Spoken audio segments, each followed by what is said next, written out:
नम भगवते वासुदेवाय। अष्टादश अध्याय मोक्षयोग।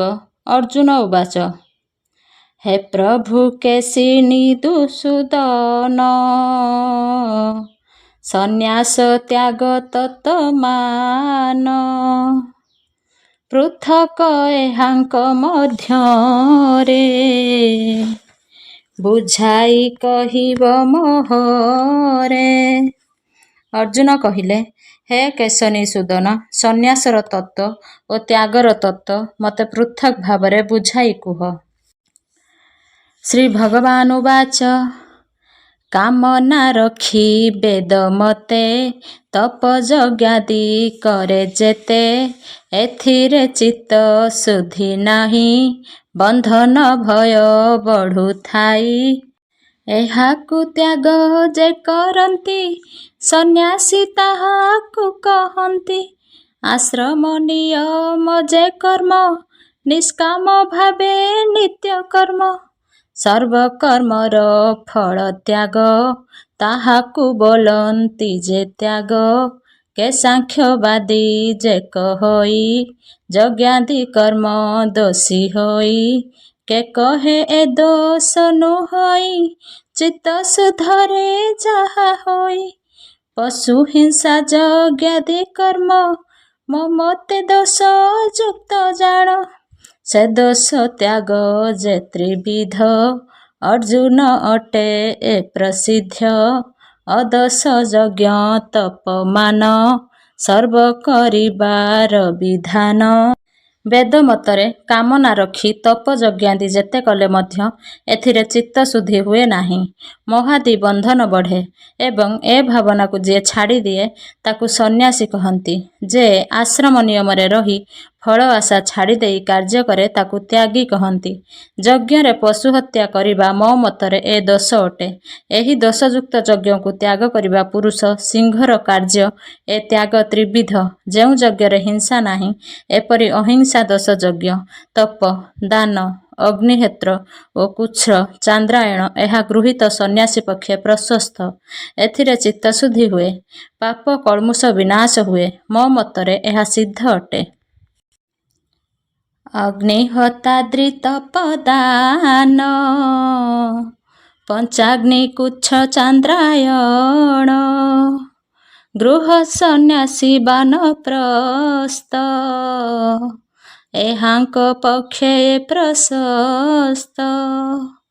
एथिरे चित्त शुद्ध हुए पाप कलमुष लोप पाए। ए यज्ञ नुहे दोष युक्त एहा सिद्धांत मोर मत। ए सबु कर्म को अर्जुन करिब छाड़ी अभिमान फल कामना छाड़ी देव ममते श्रेष्ठ एहि सर्व। जे सबु नित्य कर्म मान छाड़िबा नुहई विधान। जदि बा मोह बसे छाड़े तामस त्याग बोली दृढ़े। दुख भावई कर्म जेहि शरीर क्लेश भय नाही। राजस त्याग एहि सर्व न मिले फल हे पार्थिव। कर्म जे मकरणी अटे ए ज्ञाने जार मन खटे। कामना मन रुते जीर्ण नित्य करई कर्म मान। फलाभिमान त्याग सेहि सात्विक त्याग ताकु कही। मान अभिमान छाड़ी देई ए कर्म करिबा उचित। फल कामना आद्य रखिब नाही एहा सर्वश्रेष्ठ अटे। जेउ नित्य कर्म माने छाड़िबा विधि नुहे जेबे मोह बेशरे ताकु छाड़े तेबे ताकु तामस त्याग कहंती। ଯେଉଁ ସବୁ ନିତ୍ୟକର୍ମମାନ ଦୁଃଖଦାୟକ, ସେ କର୍ମକୁ ମଧ୍ୟ ଯେ ଦୈହିକ କ୍ଲେଶକୁ ଭୟ ନ କରି କଷ୍ଟ ସହ୍ୟ କରେ, ଏହାକୁ ରାଜସ ତ୍ୟାଗ କହନ୍ତି। ଯେଉଁ କର୍ମ କରିବା ଉଚିତ, ଏ ଜ୍ଞାନ ଯାହାର ହୁଏ, ସେ ମନରୁ କାମନା ଛାଡ଼ି ଫଳରେ ଆଶା ନ ରଖି କର୍ମ କରେ, ତାକୁ ସାତ୍ତ୍ୱିକ ତ୍ୟାଗ କହନ୍ତି। ସାତ୍ତ୍ୱିକ କର୍ମେ ଯେ ରସଇ, ସଂଶୟ ଯାହାର ନଥାଇ। ଦୁଃଖିତ କର୍ମେ ଦୋଷୀ ନୁହେଁ, ସୁଖ କର୍ମେ ପ୍ରୀତି ନ ବହେ। ଯେ ନର ଦେହ ଅଭିମାନୀ, ସମ୍ପୂର୍ଣ୍ଣ କର୍ମକୁ ସେ ପୁଣି ତେଜିବା ପାଇଁ ଅସମର୍ଥ, ହୁଅଇ ସେ ନର ସମସ୍ତ। ଏ କର୍ମ ଫଳ ତ୍ୟାଗୀ ଯେହି, ପ୍ରକୃତ ତ୍ୟାଗୀ ଅଟେ ସେହି। କାମନା କର୍ମେ ସ୍ନେହୀ ସେହି, ଅତ୍ୟାଗୀ ବଲାନ୍ତିଟି ସେହି। ସେ ସେହି ଲୋକ ଯାକ ରଇ, ପରଲୋକେ ସେ ଫଳ ପାଇ। ଇଷ୍ଟ ଅନିଷ୍ଟ ମିଶ୍ର ତିନି, ଫଳ ଭୋଗଇ ହେ ଫାଲ୍ଗୁନି। ଇଷ୍ଟ ଯେ ଦେବ ଯୋନି ପାଇ, ଅନିଷ୍ଟ ନରକେ ପଡ଼ଇ। ମିଶ୍ର ଯେ ମର୍ତ୍ତ୍ୟ ହୁଏ ଜାତ, ପାପ ପୁଣ୍ୟକୁ ଭୋଗେ ସେତ। ଫଳାଶାହୀନ ଯେ ସନ୍ନ୍ୟାସୀ, ନ ଲଭେ ତନୁ ବ୍ରହ୍ମେ ମିଶି। ଯେଉଁ ଲୋକ ସାତ୍ତ୍ୱିକ କର୍ମରେ ଶ୍ରଦ୍ଧା କରେ, ତାର କୌଣସି ବିଷୟ ସନ୍ଦେହ ନଥାଏ। ଦୁଃଖରେ ଦୁଃଖିତ, ସୁଖରେ ଆନନ୍ଦ ମଧ୍ୟ ସେ ହୁଏ ନାହିଁ। ଯେଉଁ ଲୋକ ଦେହକୁ ଶ୍ରଦ୍ଧା କରି କର୍ମକୁ ସମ୍ପୂର୍ଣ୍ଣ ଭାବେ ଛାଡ଼ିବାକୁ ଅକ୍ଷମ ହୁଏ, ସେ ଲୋକ ସମସ୍ତ କର୍ମଫଳକୁ ତ୍ୟାଗ କରେ। ଯେଉଁ ଲୋକ କାମନା ରଖି କର୍ମରେ ଶ୍ରଦ୍ଧା କରେ, ସେ ପରଲୋକରେ ମିଶ୍ର ଫଳ ପାଏ। ଯେ ପ୍ରଧାନ ଦେବତାକୁ ପୂଜେ, ସେ ଦେବଯୋନି ପାଏ। ଯେ ଅନ୍ୟମାନଙ୍କୁ ପୂଜେ, ସେ ନର୍କ ଭୋଗ କରେ। ଯେ ଇଷ୍ଟ ଅନିଷ୍ଟ ମିଶ୍ର ଫଳକୁ ଭୋଗେ, ସେ ମର୍ତ୍ତ୍ୟରେ ଯୋନିଜନ୍ମା ହୋଇ ଦୁଃଖ ସୁଖ ଭୋଗ କରେ। ଯେଉଁମାନେ ଫଳ ଆଶା ନ ରଖନ୍ତି, ସେମାନେ ବ୍ରହ୍ମରେ ଲୀନ ହୁଅନ୍ତି। ସର୍ବକର୍ମର ସିଦ୍ଧି ପାଇ, ପାଞ୍ଚଟି କାରଣ ଅଛଇ। ସାଂଖ୍ୟ ବେଦାନ୍ତେ ଯେ ଭକତ, ମଠାରୁ ଶୁଣ କୁନ୍ତୀ ସୂତ। ଶରୀରେ ଅଧିଷ୍ଠନ ସେହି, କର୍ତ୍ତା ବଲିଣ ଜାଣ ତୁହି।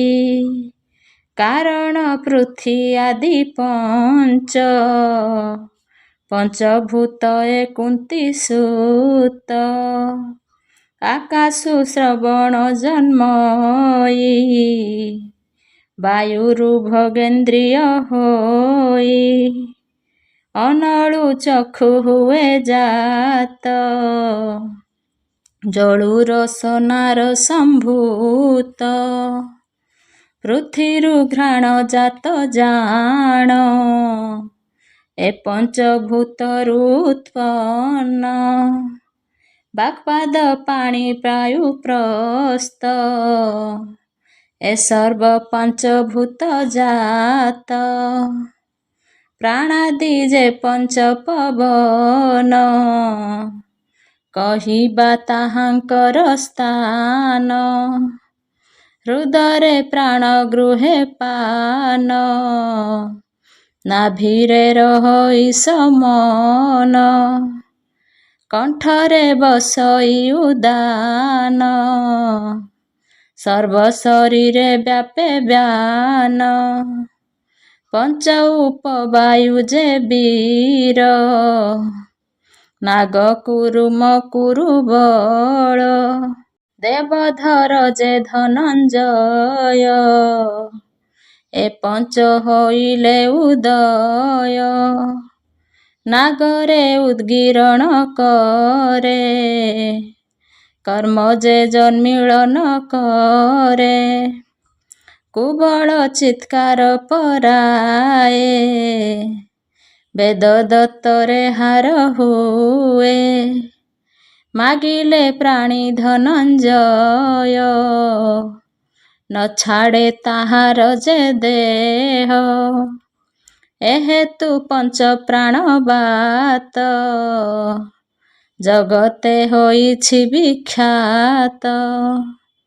କାୟ ବଚନ ମାନସରେ, ନର ଯେ ବଣ କର୍ମ କରେ।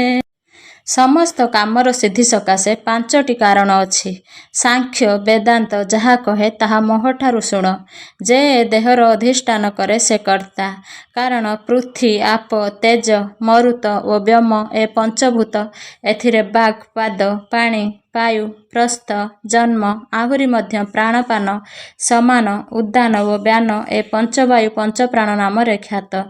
କାୟ ବଚନ ମାନସରେ ମନୁଷ୍ୟ ଯେ କର୍ମ କରେ, ନ୍ୟାୟ ହେଉ ବା ଅନ୍ୟାୟ ହେଉ, ଏହି ପଞ୍ଚ ତାର କାରଣ। ଅଗ୍ନିହୋତାଦ୍ରି ନ୍ୟାୟ, ହିଂସାଦି ଅନ୍ୟାୟ। ନ୍ୟାୟ ବା ଅନ୍ୟାୟ ଯା ହୋଇ, ସେ ପଞ୍ଚ ତାର ହେତୁ ହୋଇ। ଅଗ୍ନିହୋତାଦ୍ରି ନ୍ୟାୟ ଅଟେ, ହିଂସାଦି ଅନ୍ୟାୟ ପ୍ରକଟେ। କର୍ତ୍ତା ସ୍ୱରୂପ ଆତ୍ମା ଯେହି, ଜ୍ଞାନ କରଇ ଅଜ୍ଞ ସେହି। ଏଥକୁ ପ୍ରମାଣ ବହୁତ, ଥିଲେ ନ ରଖେ ମୂଢ଼ ଚିତ୍ତ।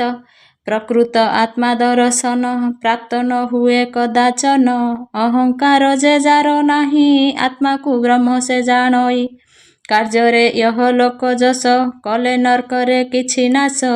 ଯେଣୁ ତା ଆତ୍ମା ଶୁଦ୍ଧ ହୋଇ, ଭବ ବନ୍ଧନ ନ ଲାଗଇ। ଜ୍ଞାନ ଜ୍ଞେୟ ଯେ ପରିଜ୍ଞାତା, ଏ ତିନି କର୍ମ ବିଧି ଦାତା। କରଣ କର୍ମ କର୍ତ୍ତା ପୁଣି, ଏ ତିନି ଆଶ୍ରୟ ସେ ଜାଣି। ଜାଣିବା ଇଚ୍ଛା ଜ୍ଞାନ ନାମ, ଜାଣିବା ଯୋଗ୍ୟ ଜ୍ଞେୟ ନାମ। ଏବେନି ଯାହାକୁ ଇଚ୍ଛନ୍ତି, ପରିଜ୍ଞାତା ତାକୁ କହନ୍ତି। ଯାଦ୍ୱାରା ଯାହାକୁ ଇଚ୍ଛନ୍ତି, ପରିଜ୍ଞାତା ତାକୁ କହନ୍ତି। ଯାଦ୍ୱାରା କାର୍ଯ୍ୟ କରାଯାଏ, କରଣ ବୋଲି ତାକୁ କହେ। ଯେ କରେ କର୍ତ୍ତା ଯେ ଅଟଇ, ସମସ୍ତ କହିଲି ବୁଝାଇ। ଏ ଜ୍ଞାନ କର୍ମ କର୍ତ୍ତା ମାନ, ତ୍ରିବିଧ ଗୁଣ ଭେଦ ପୁଣ। ଏ ସର୍ବ ବିଷୟରୁ ଯାହା, ଯଥା ବିଧାନେ ଶୁଣ ତାହା। ଏ ଆତ୍ମା ସେ କର୍ତ୍ତା ସ୍ୱରୂପରେ ଥାଏ। ଭଲ ମନ୍ଦ ସେ ଚେତାଇ ଦେଉଥାଏ। ମୂଢ଼ ମନ ଏହା ଜାଣିପାରେ ନାହିଁ। ଯାହାର ଅହଙ୍କାର ନାହିଁ, ଯେ ଆତ୍ମାକୁ ବ୍ରହ୍ମ ମନେ କରେ, ତାକୁ ଭବବନ୍ଧନ ଲାଗେ ନାହିଁ। ଜ୍ଞାନ, ଜ୍ଞେୟ, ପରିଜ୍ଞାତା ଏ ବିଧିଦତ୍ତ ଓ କରଣ କର୍ମକର୍ତ୍ତା ଏ ତିନିଙ୍କୁ ଆଶ୍ରା କରି ପ୍ରକାଶ ହୁଏ। ଏହି ତ୍ରିବିଧ ଗୁଣର ଭେଦ କହୁଅଛି ଶୁଣ। ସର୍ବଭୂତରେ ଏକ ଜାଣ, ବସଇ ଯେ କରଇ ଜ୍ଞାନ। ଅଖଣ୍ଡ ଅବ୍ୟୟ ଯେ ଏହି, ଏ ଜ୍ଞାନ ଯାର ଉଦେ ହୋଇ। ଏପରି ଜ୍ଞାନକୁ ଅର୍ଜୁନ, ସାତ୍ୱିକ ଜ୍ଞାନ ବୋଲି ଜାଣ। ଯେ ସବୁ ପ୍ରାଣୀ ଭିନ୍ନ ଭିନ୍ନ, ଭାବତା ତାହାଙ୍କ ଭିନ୍ନ ଭିନ୍ନ। ଯେବେ ସମାନ ହୋଇଥାନ୍ତା, ଜଣେ ଭଖିଲେ ক্ষୁଧା ଯାନ୍ତା। ଏପରି ତର୍କ ଆଣି ଭିନ୍ନ, ଯେ କରେ ସେ ରାଜସ ଜ୍ଞାନ। ସେ ଯେଉଁ ଦ୍ରବ୍ୟକୁ ଦେଖିଣ, ତତ୍ତ୍ୱଜ୍ଞାନକୁ ଉପେକ୍ଷିଣ। ଏ ଆତ୍ମା କିମ୍ବା ପର ଆତ୍ମା, ଏ ଭାବ କରେ ଯେହୁ ଚିନ୍ତା। ଯେ ସବୁ ଯୁକ୍ତିଯୁକ୍ତ ନୁହେଁ, ସେ ଜ୍ଞାନ ଅସତ୍ୟ ବୋଲାଏ। ଏ ଜ୍ଞାନ ଏମନ୍ତ ଅଟଇ, ପରମାନନ୍ଦଙ୍କୁ ନ ପାଇ। ଯେ ରାଗ ଦେଶ ଅଭିମାନ, ବିନାଶୀ କରେ ନିତ୍ୟ କର୍ମ। ଫଳ କାମନା ତା ନ ଥାଇ, ସାତ୍ୱିକ କର୍ମ ତାକୁ କହି। ସର୍ବଜୀବରେ ଏକ ଆତ୍ମା ବସେ। ଏ ଜ୍ଞାନ ଯାହାର ହୁଏ, ଏହି ଆତ୍ମା ଆସକ୍ତ ଓ ଅବ୍ୟୟ। ଏ ଜ୍ଞାନ ଯାହାର ହୁଏ, ତାକୁ ସାତ୍ୱିକ କହନ୍ତି। ଯାହାର ଆତ୍ମା ଭିନ୍ନ ବୋଲି ଜ୍ଞାନ ହୁଏ, ଆତ୍ମା ଏକ ହୋଇଥିଲେ ଜଣେ ଖାଇଲେ ସମସ୍ତେ ক্ষୁଧା ଯାଆନ୍ତା। ଏହା ତ ହେଉନାହିଁ, ତେଣୁ ଆତ୍ମା ଭିନ୍ନ ଭିନ୍ନ। ଏ ଜ୍ଞାନ ଯାହାର ହୁଏ, ସେ ରାଜସ। ଯେ ଲୋକ କୌଣସି ଦ୍ରବ୍ୟକୁ ଦେଖି, ତତ୍ତ୍ୱଜ୍ଞାନ ଛାଡ଼ି ଆତ୍ମା, ପରମାତ୍ମା ଏସବୁକୁ ଅସତ୍ୟ ବୋଲି ମନେ କରେ, ସେ ତାମସ। ସେ ପରମାନନ୍ଦକୁ ପାଇପାରେ ନାହିଁ। ଯେ ରାଗ ହିଂସା ଅଭିମାନ ଛାଡ଼ି, ଫଳ କାମନା ନ ରହି ନିତ୍ୟ କର୍ମ କରେ, ସେ କର୍ମକୁ ସାତ୍ୱିକ କହନ୍ତି। ଯେ ସବୁ ଫଳ କାମନାରେ, ନାନାଦି ଯାକ ଯମ କରେ। କରନ୍ତି ସର୍ବକର୍ମମାନ, ରାଜସ କର୍ମ ଏହା ଜାଣ। ଲାଭ ହାନି କି ନ ଦେଖିଣ, କରନ୍ତି ପରକୁ ପୀଡ଼ନ। ନିଜ କ୍ଷମତା ନ ବିଚାରି, କର୍ମ କରନ୍ତି ମତେ ସ୍ମରି। ଏ କର୍ମ ତାମସ ଅଟଇ, ଅଧପତନ ବାଟ ଏହି। ସଙ୍ଗ ନ କରି ନମ୍ର ଭାଷୀ, ଧୈର୍ଯ୍ୟରେ ଉଦ୍ୟମରେ ପଶି। ସଫଳ ହେଉ ବା ନିଷ୍ଫଳ, ବିକାର ନ ଆସେ ମନର। ଏମନ୍ତ କାର୍ଯ୍ୟକର୍ତ୍ତା ଯେହି, ସାତ୍ୱିକ କର୍ତ୍ତା ତାକୁ କହି। ଫଳରେ ଇଚ୍ଛା ରୋଗ ଯୁକ୍ତ, ଲୋଭୀ ଅଶୁଚି ହିଂସାରତ। ହର୍ଷ ଶୋକରେ ଭାଗି ହୁଏ, ରାଜସ କର୍ତ୍ତା ତାକୁ କହେ।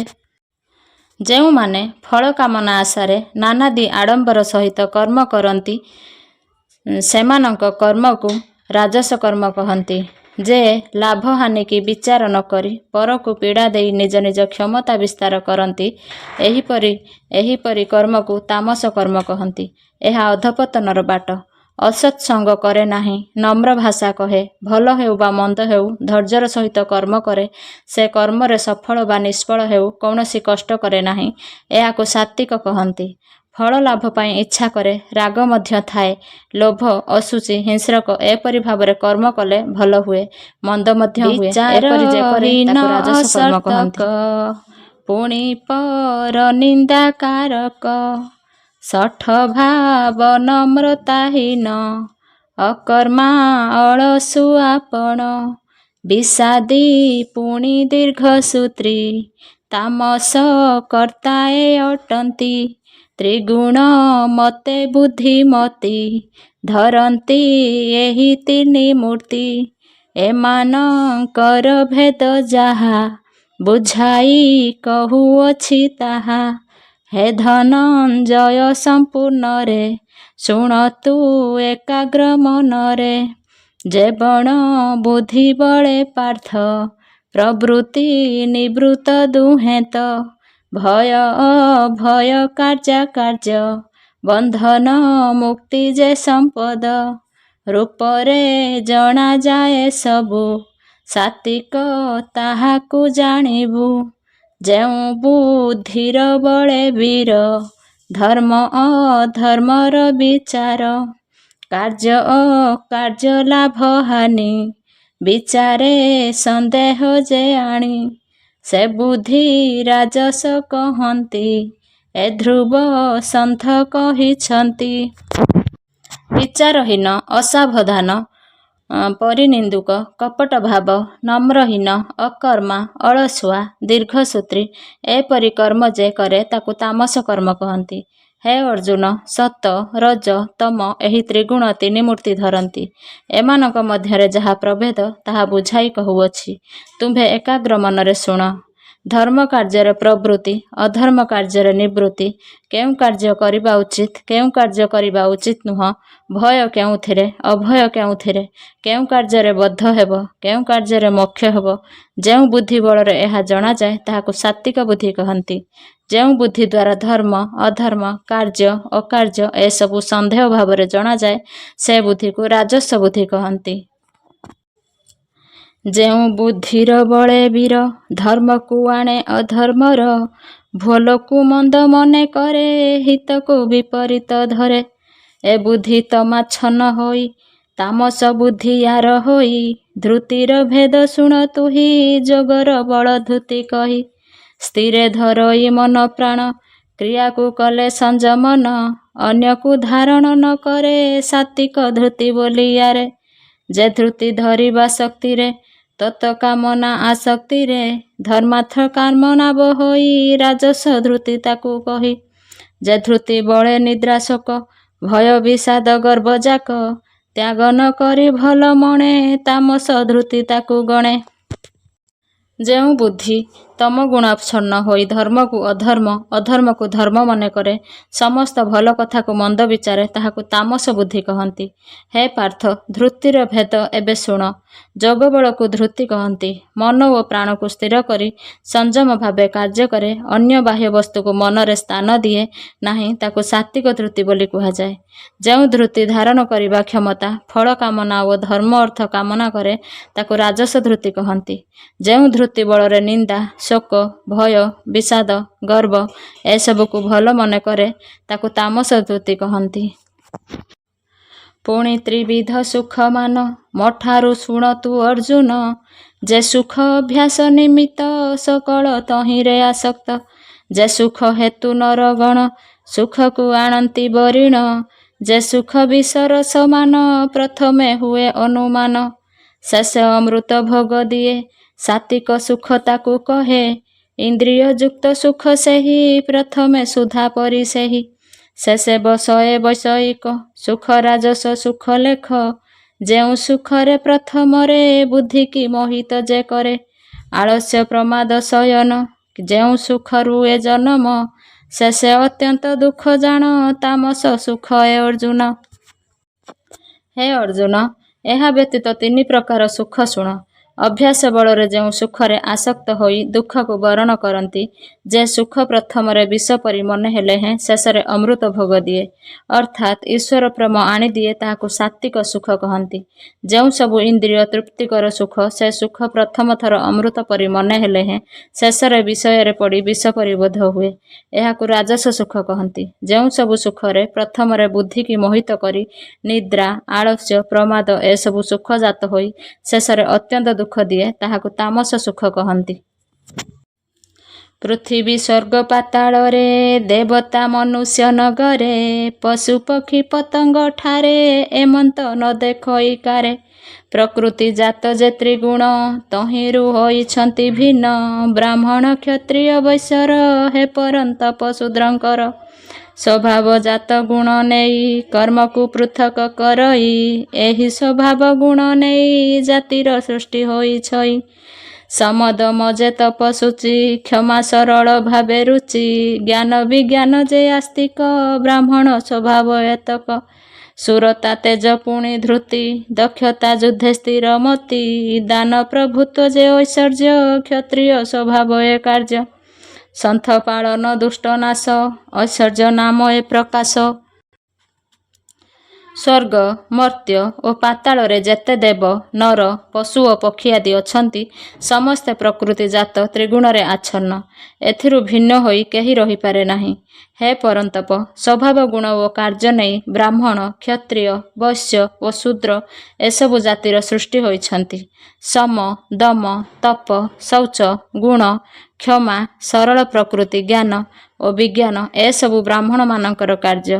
ସୁରତା, ତେଜ, ଧୃତି, ଦକ୍ଷତା, ଯୁଦ୍ଧରେ ସ୍ଥିରମତି, ଦାନ ପ୍ରଭୃତି ଐଶ୍ୱର୍ଯ୍ୟ ଓ ସବୁ କ୍ଷତ୍ରିୟର କର୍ମ ଅଟେ।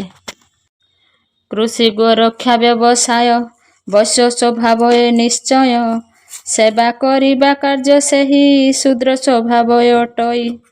ସ୍ୱଗୁଣ ବଂଶ କର୍ମମାନ, ମନୁଷ୍ୟ କରିଲେ ସାଧନ, ସେ କାର୍ଯ୍ୟେ ସିଦ୍ଧିକି ଲଭନ୍ତି, ସେ ବିଧି କହେ ଦିଅ ମତି।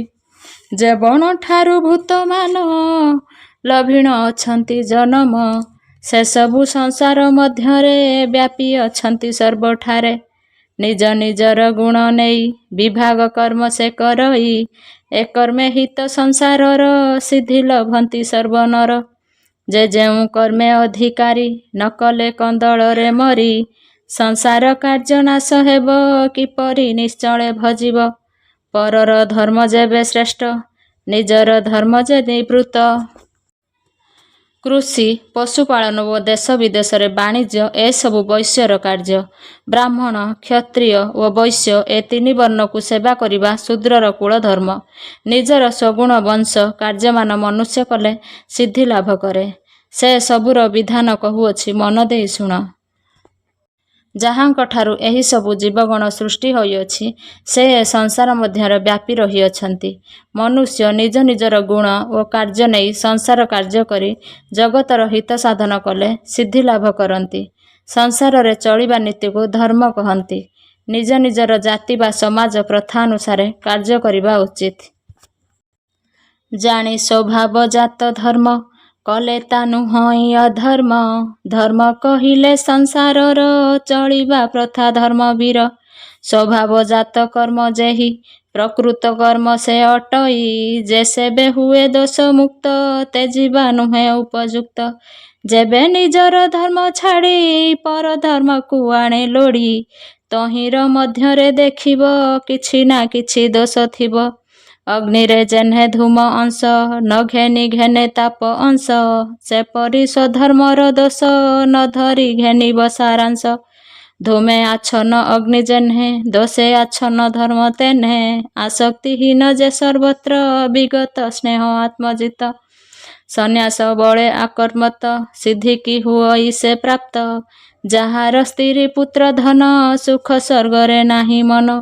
ନିଷ୍କାମେ କର୍ମ ଯେ କରଇ, କାହିଁରେ ଲାଳସା ନ ହୋଇ। ପରମହଂସ ଦୀକ୍ଷା ଧରେ, ଉପବୀତାଦି ତ୍ୟଜ୍ୟା କରେ। ସନ୍ନ୍ୟାସ ଧର୍ମ ବିଧି ଏହି, ଅକର୍ମରେ ସିଦ୍ଧି ଦିଅଇ। ଅନ୍ୟର କାର୍ଯ୍ୟ ଭଲ ହେଲେ ମଧ୍ୟ ତାହା ଗ୍ରହଣ କରିବା ଉଚିତ ନୁହେଁ। ନିଜର କାର୍ଯ୍ୟ କଲେ ସିଦ୍ଧି ଲାଭ ହୁଏ। ସ୍ୱଭାବଜାତ କର୍ମକୁ ପ୍ରକୃତ କର୍ମ କହନ୍ତି। ଏହା ଦୋଷଯୁକ୍ତ ହେଲେ ମଧ୍ୟ ତାହା ଛାଡ଼ିବା ଉଚିତ ନୁହେଁ। ନିଜର କର୍ମକୁ ଛାଡ଼ି ଉପରକୁ ଭଲ ମନେ କରି କଲେ ଦେଖିବ ସେଥିରେ ମଧ୍ୟ କିଛି ନା କିଛି ଦୋଷ ଥିବ। ଅଗ୍ନିରେ ଧୂଆଁ ଥିଲେ ମଧ୍ୟ ଯେପରି ତାପକୁ ଗ୍ରହଣ କରନ୍ତି ସେହିପରି ଦୋଷକୁ ଛାଡ଼ି ଗୁଣକୁ ଧରିବ। ଯେଉଁମାନେ ସର୍ବତ୍ର ଆସକ୍ତି ବିହୀନ, ସ୍ନେହ ବିବର୍ଜିତ, ସ୍ତ୍ରୀ ପୁତ୍ର ଧନାଦିରେ ମମତା ନଥାଏ, ନିଷ୍କାମ ଭାବରେ କର୍ମ କରେ, ସ୍ୱର୍ଗାଦିରେ ଲାଳସା ନଥାଏ ଓ ସେ ଉପବୀତାଦି ଗ୍ରହଣ ନ କରି ପରମହଂସରେ ଧ୍ୟାନ ରଖେ, ସେହି ଲୋକମାନେ ସନ୍ନ୍ୟାସୀ ଅଟନ୍ତି। ସିଦ୍ଧିପ୍ରାପ୍ତ ବ୍ୟକ୍ତିଗଣ ଲଭନ୍ତି ସ୍ନେହେ ପରଂ ବ୍ରହ୍ମ। ଜ୍ଞାନର ଶେଷ ସୀମା ଯାହା, ମୋଠାରୁ ସୂକ୍ଷ୍ମେ ଶୁଣ ତାହା। ଉତ୍ତମ ବୁଦ୍ଧିଯୁକ୍ତ ହୋଇ ଧର୍ମରେ ମନକୁ ମଜଇ, ଶରୀରେନ୍ଦ୍ରିୟ କରି ଜୟ, ତେଜି ବିଷୟ ଭୋଗ ଚୟ। ରାଗ ଦେଶାଦି ପରିହରି, ବିଶୁଦ୍ଧ ସ୍ଥାନରେ ବିହରି, ମିତ ଆହାରି ଯେ ହୋଇଣ, ବାକ୍ୟ ମନ କରି ସଂଯମ। ଲୋଭ ମୋହକୁ ବରଜିଣ, ଈଶ୍ୱର ଠାରେ ଅର୍ପି ମନ, ଧ୍ୟାନରେ ସଦା ହୋଇ ରତ, ବୈରାଗ୍ୟ ଆଶାରେ ସତତ। ଦକ୍ଷିଣ କାମ କ୍ରୋଧ ବଳ, ଦାନ ଅଭିମାନ ସକଳ, ମନ ନ ଦେଇଣ ଏଥିରେ, ସମ୍ପୂର୍ଣ୍ଣ ରୂପେ ତ୍ୟାଗ କରେ। ଏଭାବେ ଯେହୁ ରହେ ନିତ୍ୟ, ସର୍ବଦା ଶାନ୍ତି ଯେ ପ୍ରାପତ, ବ୍ରହ୍ମତ୍ୱ ପ୍ରାପ୍ତି ଯୋଗୀ ସେହି, ଏଥେ ଅର୍ଜୁନ ଆନ ନାହିଁ। ଯେଉଁମାନେ ସିଦ୍ଧିପ୍ରାପ୍ତ ହୋଇ ପରମ ବ୍ରହ୍ମରେ ଚିତ୍ତ ଦିଅନ୍ତି, ସେମାନଙ୍କର ଜ୍ଞାନର ଶେଷ ସୀମା ମୋ ଠାରୁ ସୂକ୍ଷ୍ମ ଭାବରେ ଶୁଣ। ଧର୍ମ କାର୍ଯ୍ୟରେ ମନ ଦେଇ, ଶରୀରେନ୍ଦ୍ରିୟ ଜୟ କରି, ବିଷୟ ଭୋଗକୁ ଛାଡ଼ି, ରାଗଦେଶ ଅହଙ୍କାର ଛାଡ଼ି, ବାକ୍ୟ ଲୋଭ ମୋହାଦି ତ୍ୟାଗ କରି, ଇନ୍ଦ୍ରିୟ ବଶରେ ରଖି, ମନକୁ ସଂଯମ କରି, ମିତାହାରୀ ହୋଇ, କାମ କ୍ରୋଧ ମଦ ମତ୍ସର୍ଯ୍ୟାଦି ତ୍ୟାଗ କରିଲେ ବ୍ରହ୍ମତ୍ୱ ପ୍ରାପ୍ତ ହୁଏ। ମୁଁ ଭୂତ ବ୍ରହ୍ମ ଯେ ଅଟଇ, ପ୍ରସନ୍ନ ଚିତ୍ତ ସେହି ହୋଇ, ନଷ୍ଟରେ ଶୋଚନା ନଥାଇ, ପ୍ରାପ୍ତ ନିମିଷ ଇଚ୍ଛା ନହି। ସର୍ବ ପ୍ରାଣୀଙ୍କୁ ଦେଖେ ସମ, ସେ ଲୋଭେ ମୋ ଭକ୍ତି ଉତ୍ତମ। ଯେତେ ସାଧକ ଭକ୍ତି ବଳେ, ମୋ ତତ୍ତ୍ୱ ଜାଣିଣ ସକଳେ। ଯେଣୁ ମୋ ତତ୍ତ୍ୱ ଯେ ଜାଣନ୍ତି, ପ୍ରାଣାନ୍ତେ ମୋ ଦେହେ ମିଶନ୍ତି। ସଦା ମୋ ଆଶ୍ରୟରେ ରହି, ନିଷ୍କାମେ କର୍ମ ଯେ କରଇ। ମୋହର କୃପା ବଳେ ସେହି, ନିତ୍ୟ ଅନାଦି ଧାମ ପାଇ। ପରମ ପୁରୁଷାର୍ଥ ମୁହିଁ, ଏ ଜ୍ଞାନ ମତେ କରି ତୁହି। ଚିତ୍ତେ ତ ସବୁ କର୍ମମାନ, ମୋଠାରେ କରିଣ ପ୍ରଦାନ। ବୁଦ୍ଧି ବା କର୍ମ ଯୋଗାଶ୍ରୟେ, ମତେ ତୁ ଭଜ ଧନଞ୍ଜୟ। ଯେଉଁ ଲୋକ ବହୁ ଧ୍ୟାନ କରେ ସେ ସର୍ବଦା ପ୍ରସନ୍ନ ଚିତ୍ତ ଥାଏ। କୌଣସି ପଦାର୍ଥ ନଷ୍ଟ ହେଲେ ଦୁଃଖ କରେ ନାହିଁ କି ପାଇବାକୁ ଆଶା କରେ ନାହିଁ। ସମସ୍ତ ପ୍ରାଣୀଙ୍କୁ ସମାନ ଭାବରେ ଦେଖେ, ସେହି ଲୋକ ମୋର ଉତ୍ତମ ଭକ୍ତି ଲାଭ କରେ। ଯେଉଁମାନେ ସର୍ବଦା ମୋର ଆଶ୍ରୟରେ ରହି ନିଷ୍କାମ ଭାବରେ କର୍ମ କରନ୍ତି, ମୋର କୃପା ବଳରେ ସେମାନେ ପରମଧାମ ପାଆନ୍ତି। ମୁଁ ପରମ ପୁରୁଷ, ଏହି କଥା ମନେ କରି ତୋର ସମସ୍ତ କର୍ମ ମୋତେ ଅର୍ପଣ କରି, ବିବେକ ବୁଦ୍ଧି ବଳରେ କର୍ମ କରି ମୋତେ ସର୍ବଦା ଧ୍ୟାନ କର। ମୋଠାରେ ଯେବେ ଚିତ୍ତ ଦବୁ, ସମସ୍ତ ଆପଦୁ ତରିବୁ। ମୋ ବିନା ଅହଙ୍କାରେ ମତ, ହେଲେ ହାରିବୁ ପୁରୁଷାର୍ଥ। ଅହଙ୍କାରରେ ବସେ ତୁହି, ଯୁଦ୍ଧକୁ ଇଚ୍ଛା କରୁ ନାହିଁ। ପ୍ରକୃତି ତତେ ବଳେ ନେବ, ଯୁଦ୍ଧରେ ନିଯୁକ୍ତ କରିବ। ହେ କୌନ୍ତେୟ ମୋହ ଯୁକ୍ତେ, ଯେ କର୍ମ ନ ଆସେ ତ ଚିତ୍ତେ। ସ୍ୱଭାବ ବସେ ଭୋଳ ହୋଇ, ସେ କର୍ମ କରିବୁ ଯେ ତୁହି। ସର୍ବ ଶରୀରରେ ଅର୍ଜୁନ, ଈଶ୍ୱର ଅଛନ୍ତି ବିଦ୍ୟମାନ। ସେ ଯନ୍ତ୍ର ପିତୁଳାର ପରି, ପୁରାନ୍ତି ମାୟା ଯନ୍ତ୍ର ଧରି। ଯେବେ ମୋଠାରେ ତୋର ମନ ଅର୍ପଣ କରିବୁ, ତେବେ ତୁ ସମସ୍ତ ଆପଦରୁ ମୁକ୍ତ ହେବୁ। ମୋତେ ଛାଡ଼ି ଅହଙ୍କାରରେ ମାତି, ଆତ୍ମବଡ଼ିମା ପ୍ରକାଶ କଲେ ତୋର ପୁରୁଷାର୍ଥକୁ ହରାଇବୁ। ତୁ ମାୟାମୋହ ଅହମିକାରେ ଯୁଦ୍ଧକୁ ଇଚ୍ଛା କରୁନାହୁଁ, କିନ୍ତୁ ପ୍ରକୃତି ତତେ ବଳେ ନେଇ ଯୁଦ୍ଧରେ ପୁରାଇବ।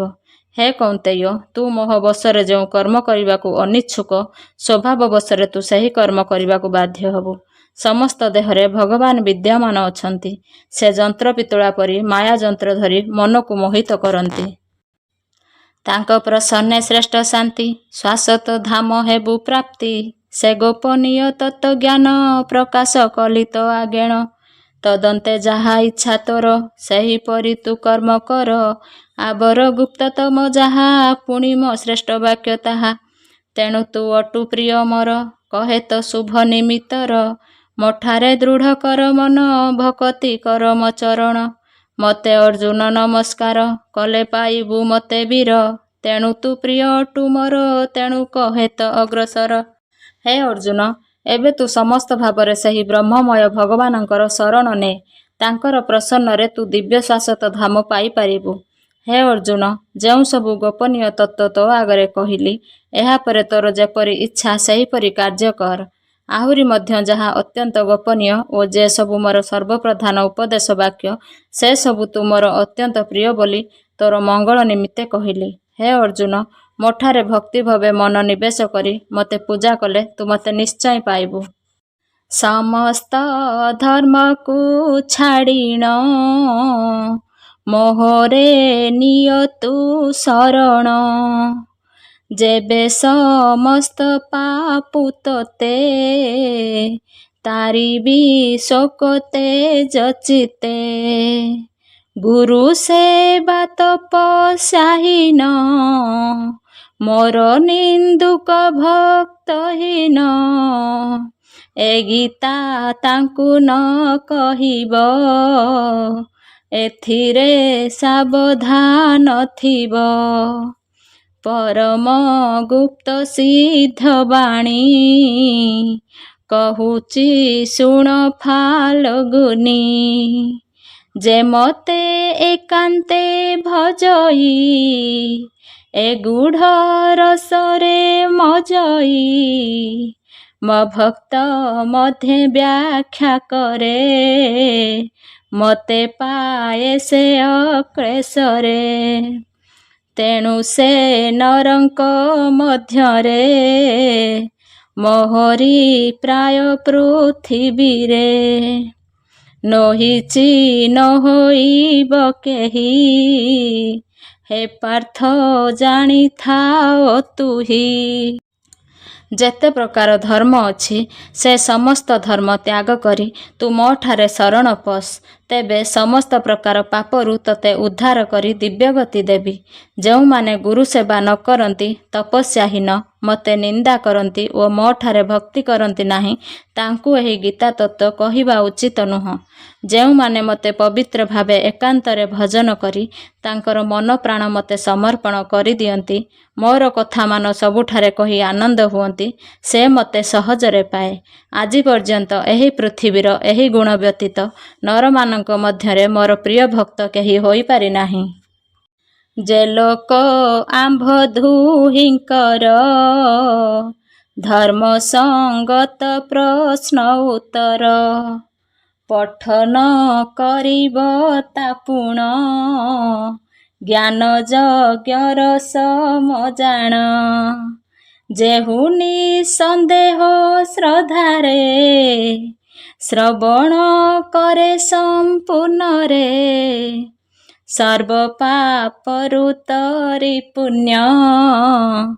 କର୍ମୀଙ୍କ ଫଳ ପାଏ ଜାଣ। ହେ ପାର୍ଥ ଏହି ଗୀତା ତତ୍ତ୍ୱ ଶୁଣିଲେ ଏକାଗ୍ର ଚିତ୍ତେ ତ।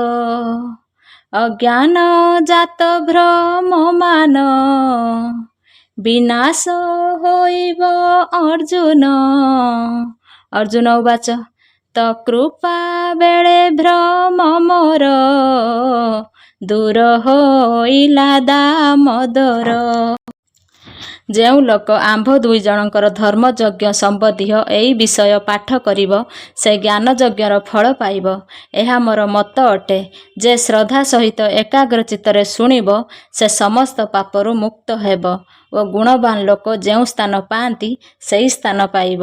ଶ୍ରଦ୍ଧା ସହକାରେ ଯେ ଏହି ଗୀତା ତତ୍ତ୍ୱକୁ ଶୁଣିବ, ତାହାର ଅଜ୍ଞାନଜାତ ଭ୍ରମମାନ ଦୂର ହେବ ଓ ପୁଣ୍ୟମୟ ସ୍ଥାନ ପ୍ରାପ୍ତ ହେବ। ଅର୍ଜୁନ କହିଲେ, ହେ ହରି, ତୋର କୃପା ବଳରେ ଏହି ଗୀତା ତତ୍ତ୍ୱ ଶୁଣି ମୋର ସମସ୍ତ ଭ୍ରମ ଦୂର ହେଲା। ମୁଁ ଏବେ ଆତ୍ମଜ୍ଞାନ ଲାଭ କଲି। ଏଣିକି ତୁମ୍ଭେ ଯେଉଁ ଆଦେଶ ଦେବ, ତାହା ମୁଁ ପାଳନ କରିବି। ଆତ୍ମଜ୍ଞାନକୁ ଲାଭ କଲି, ସକଳ ସନ୍ଦେହ ଛାଡ଼ିଲି।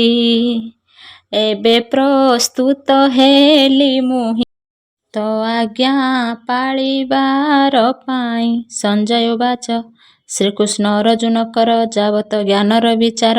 ଅଦ୍ଭୁତ ଯେ ଲୋମହର୍ଷର, ଯେ ରାଜା କଲି ମୁଁ ଶ୍ରବଣ। ଏ ଯେଉଁ ଗୃହ୍ୟତମ କଥା କହିଲେ ବ୍ୟାସ ମହାରଥା। ଶୁଣିଛି ଯୋଗେ ଯୋଗେଶ୍ୱର କହିଲେ ବ୍ୟାସଙ୍କ ଆଗର।